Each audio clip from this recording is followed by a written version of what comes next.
Federal शरीयत court ने माजी करीब में एक फ़ैसला दिया था कि पाकिस्तान की मईशत को ट्रांसफॉर्म किया जाए और 5 साल के अरसे में इसको सूदी निज़ाम से पाक किया जाए। चूँकि यही कुरान और सुन्नत का भी यही हुक्म है। ये जब फ़ैसला आया तो हुकूमत पाकिस्तान के इल्म में था कि स्टेट बैंक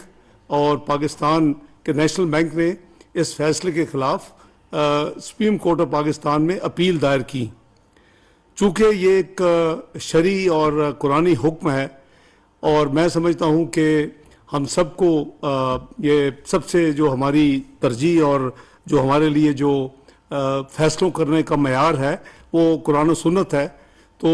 उसकी रोशनी में वज़ीर-ए-आज़म शहबाज शरीफ की इजाज़त से स्टेट बैंक गवर्नर साहब की मशावरत से मैं पाकिस्तान में इस वक्त जो वफाकी हुकूमत की तरफ से ऐलान कर रहा हूँ कि हम स्टेट बैंक भी और नेशनल बैंक भी इन दोनों अपीलों को सुप्रीम कोर्ट से विड्रॉ करेगा। हमारी हुकूमत इंशाअल्लाह पूरी कोशिश करेगी कि हम जितनी तेज़ी के साथ इस इस्लामी निज़ाम को पाकिस्तान में नाफिज कर सकें वो करें और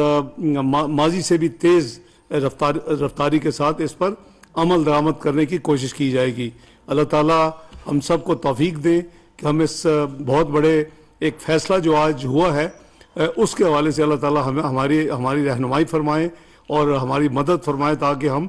पाकिस्तान में ये सूद से पाक इस्लामी निज़ाम को तेज़ी के साथ आगे लेके चले। इसमें बहुत चैलेंजेस हैं और तमाम जो बैंकिंग सिस्टम है और जो 75 साल से जो अमल दरामद हो रहे हैं ये ज़ाहिर है कि एकदम से उसके ऊपर कोई यानी शिफ्ट नहीं किया जा सकता। लेकिन हुकूमत ने कुरान और सुन्नत की रोशनी में ये फ़ैसला किया है कि हुकूमत की तरफ से जो दो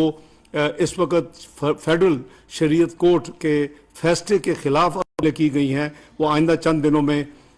वो विड्रॉ कर ली जाएंगी।